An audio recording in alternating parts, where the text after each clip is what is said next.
Hello, fellow ink drinkers, and welcome back to the Blind Girls Book Talk podcast.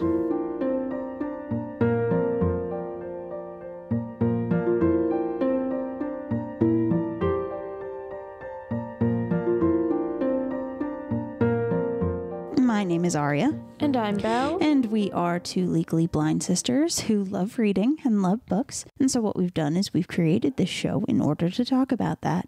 We talk about a wide variety of bookish content, and that can range from bad retellings of stories, book-to-movie adaptation comparisons, buddy reads, recent reads, bookish challenges. Really, the list does go on and on. And today what we're doing is we're going to be talking about some recent reads that we've had. So, as I said in the past couple episodes, life has kind of exploded a little bit and things have gone really crazy. So we've had to play a little bit with the order of episodes and like when we're doing some episodes. So the episode that just came out last week or this past week and the week before, the two-parter, that one, it was supposed to be later, but we had to move it up because of Belle's surgery. So now we're just kind of starting to get back into it. And we decided, hey, what a better way than to just talk about some recent reads that we've done. Right, Belle? Sure. So that being said, do you want to go first?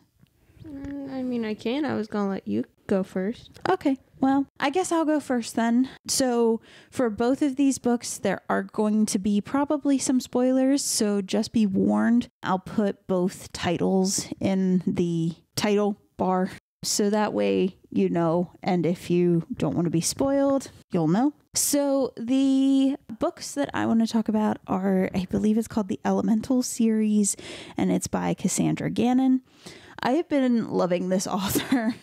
Recently, I've read a good bit of the stuff that she has out.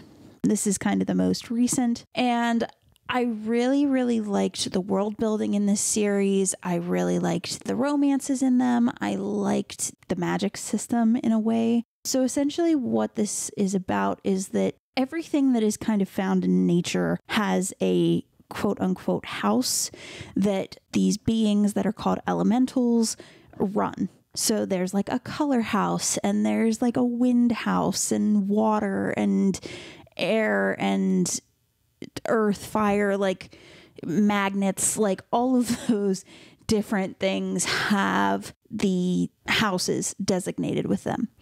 And so pretty much this series goes through for, kind of a couple different characters, and it goes through kind of their romances and that kind of thing. The way that it starts out is that there was like this really bad plague that unalived a lot of these elementals. And so pretty much they think that they're going to die out because they have to in order to have kids, they have to have like a match, and they have to quote unquote phase with that match. And so that kind of allows that to happen, I guess. And so it's kind of about, the different some of the different elementals that are left, finding their match and that kind of thing. And like the first book is about the shadow land.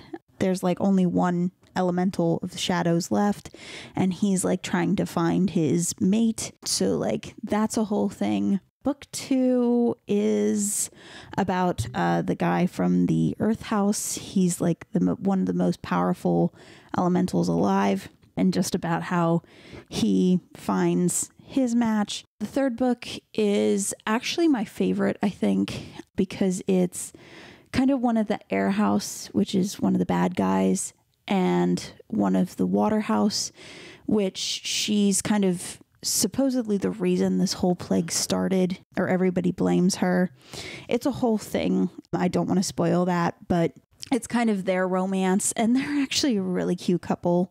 It's kind of one of those dynamics where he's like the big bad villain, and she's just this cute little cinnamon roll that he protects at all costs. So it's really cute. Book 4 is about the Fire Kingdom, and there is like a quote unquote god in this series. He looks like a dragon, so it's a little, even though he's not really a dragon, he just has a spell on him. Like, it's a little more monster romancy than the rest of the series, but it's actually really good. Book 5 has time travel in it, and it's about the Magnet House because they've been like kind of this thing through the whole book. The Magnet King has been a whole thing. And then the last book that's out is about, I think they're the Wood House. I'm not entirely sure if I'm remembering that right, but it's the last romance in there. And it, like, honestly, like I said, book 3 is my favorite, but the whole series is a really fun time. Like I said, I love the world building in this. It's really good if you want something that's, just fantasy. Like, and honestly, there are a couple spicy scenes, but like they're real easy to skip over if you're not a big spice person. So like you could do that. Like, it doesn't take anything away from anything. It's all in all, like I said, I really enjoy this series. I've really been enjoying this author, so I wanted to talk about it here in a little bit of a longer form and that kind of thing. So, Belle, what is the book that you want to talk about? So my recent read is My Dark Romeo by L.J. Sheen. Okay. And Parker S. Huntington. Okay. And I love this book. Okay. This book is great. It's not for everybody. Okay. I will fully say that. But it does have a lot of like Beauty and the Beast retelling elements to it. Okay. Which is really fun, I feel like. So the guy, his name is Romeo, and he ends up tricking. He has this whole revenge plot against his father, and he doesn't like this other dude, so he has like a revenge plot for him. Like he's trying to go after these people. Well, in doing that, the dude that he's trying to get at has a fiance that he's been bragging about. So he's like, perfect, I'll steal his fiance. So he comes up with this whole plan, and it's quite... It isn't the best plan, but I understand. Okay. So, like, pretty much he ruins her reputation in her very set in their old ways town. Okay. It's her town, like, she comes from rich background, and it's a southern town, so it's very, women need to raise kids and cook and that type of thing. Which, like, it fits with what they're trying to pull. So, right. Like, I'm not going to argue with that. Mm-hmm. So, he, like, pretty much ruins her reputation and is like, okay, you have to marry me, which his father wanted him to marry anyway, so he can become CEO. Okay. So he gets her to marry him. They butt heads every single time. Of course. And it's so funny. Like, he goes to pick her up and he's like, you have 2 hours to pack and get ready. We're leaving. And she's like, okay. And she leaves and stuff. And, 2 hours come and he like goes to her room to get her. She's just asleep in a robe. Fun. She's just asleep, didn't do anything. So he like carries her out and then she argues like, at least let me put on clothes. And he's like, no, you had 2 hours to do that and you slept. And so like, then she's like, well, at least let me put on shoes. Nope, you had 2 hours to do that too. Oh my gosh. Like, she just gets on on the plane in a robe and it's so funny. They clash heads. Like, he leaves like after like their honeymoon, like they get back from their Paris honeymoon, and he's like pretty much like, okay, I gotta go back to work, I'm going to live in my penthouse and you're gonna live in this house. And she gets so mad. So she throws a party, but the party is with all people he's blacklisted. Oh. So it's all these people who hate him. Oh my gosh. And who he hates too. And like she invites her ex-fiance, and so like he comes back and he's mad. It's really cute because like when she first shows up, the groundskeeper says, oh, I've been have you ever heard of this type of rose? And she's like, oh yeah, it can last like a good while. And he's like, yeah, I've been experimenting with breeding different roses. Mm-hmm. And he bred that rose with another one. So he made this rose that will last for 6 months, but it doesn't need sunlight or anything. Okay. And so he was just kind of like, pretty much like anything can happen in 6 months. Like you can fall in love in 6 months. And she's like, yeah, no, that's not gonna happen. And like when she shows up, whenever they arrive at the house, he asks her, you know, what is something, like, what do you want? I will try to give it to you to the best of my ability. What is it that you want and desire? And she pretty much is just like, I want to hold your lifeless body. Which at the time, okay. And then like the next to the last chapter, he gets poisoned by the ex-fiance.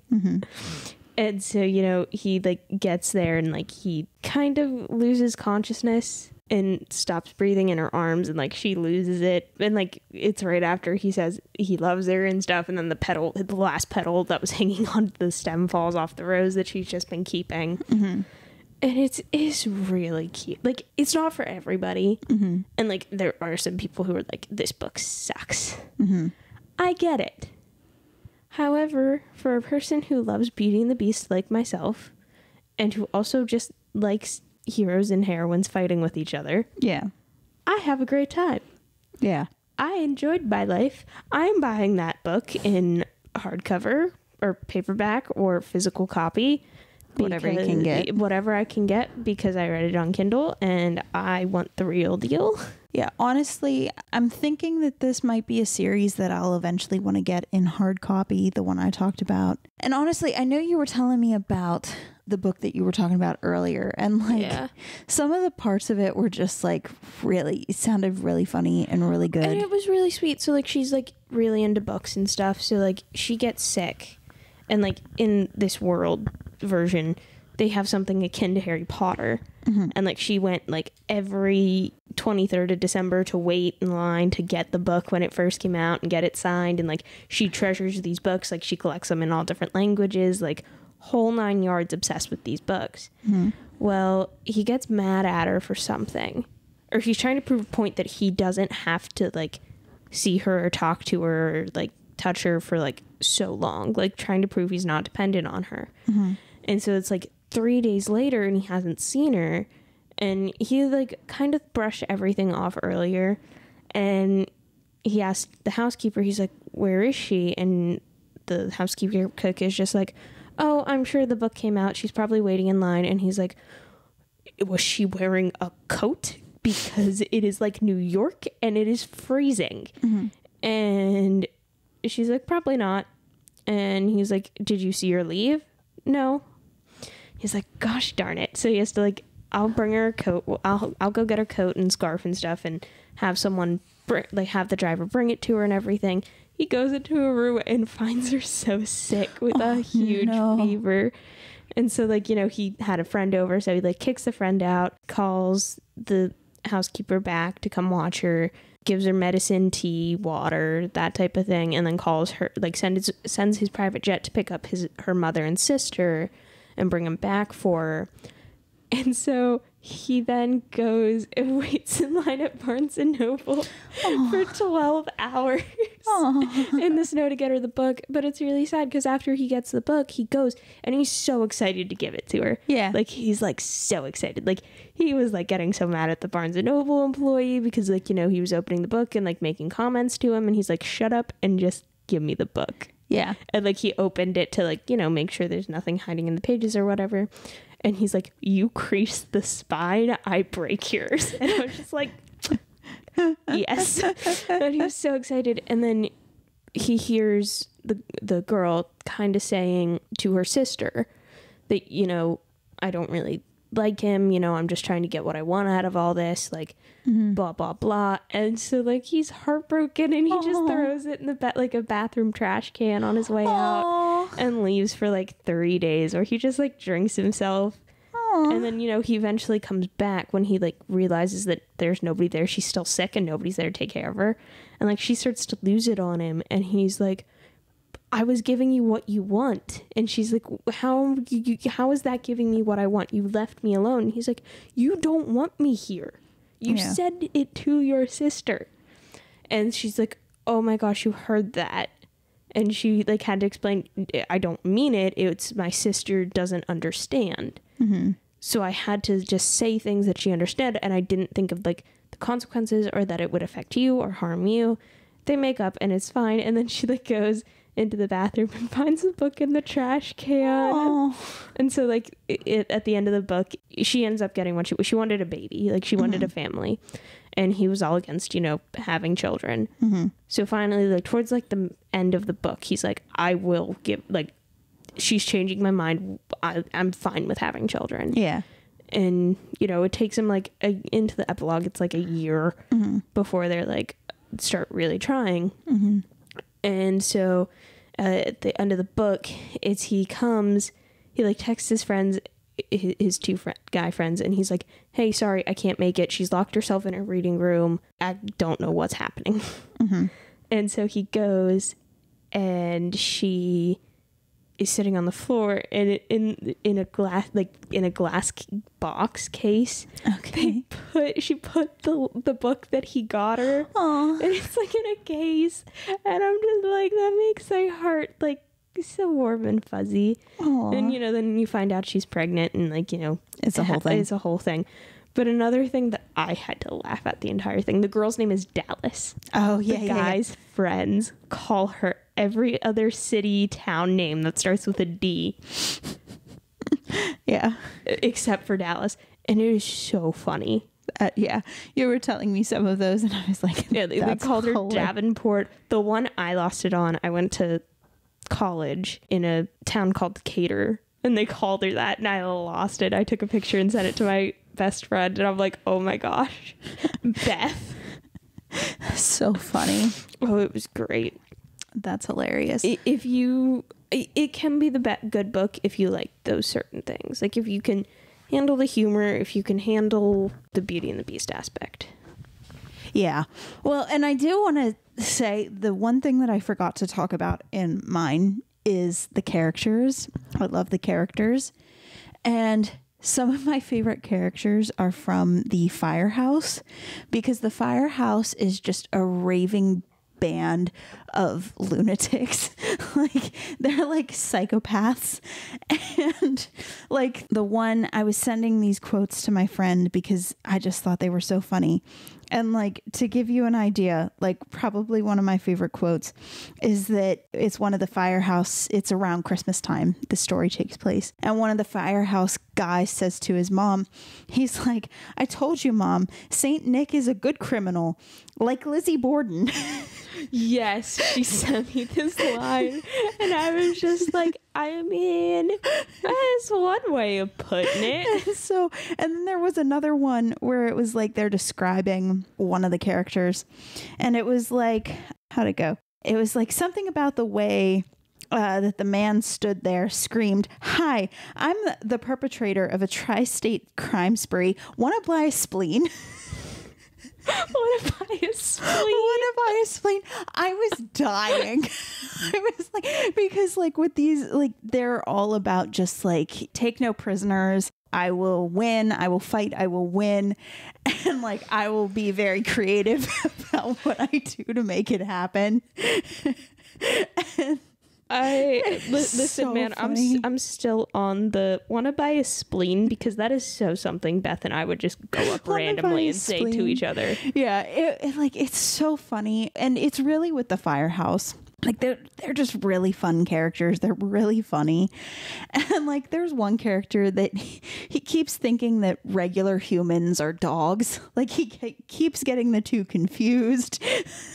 Like it's really fun. Like the characters are a really fun time. Like I said earlier about like the one guy who is just like, he's kind of a supervillain, but like he absolutely loves the girl. Like he's a really good character. The guy from the Earth House too, like the really powerful guy, he's a really good character as well. He's just kind of like the calming presence that's just like, well, I mean, obviously like kind of like rock solid. Like he's just like that kind of character, and it's fantastic. And I know there's another part in like the last book where there's another like side character who's like trying to make things happen, and the Earth guy is just like sitting back and watching it happen, and it's just like, I'm not helping you. And it's really good. Like it's a really fun series. Your book sounds like was a really fun time. Yes. So I think that's about all that I have to say for mine. Any final thoughts? No. Oh, okay. Well, that's nice. I try. So we'll go ahead and then close out today. So we want to thank you guys for coming along as we talked about our recent reads. Of course, if you like this episode, if you like what you've been listening to, please consider following the podcast and sharing the episode with your friends. Both of those actions would help us to grow the show, and we would really appreciate it. And if not, hey, I get it, but it would really help us out and we would appreciate it. And then what are we going to be talking about next time? We're going to be starting, I think, a new episode type. Yes, we are. Yes, we are. So Yes. we will explain more about that next time. So we'll see you guys then. Bye.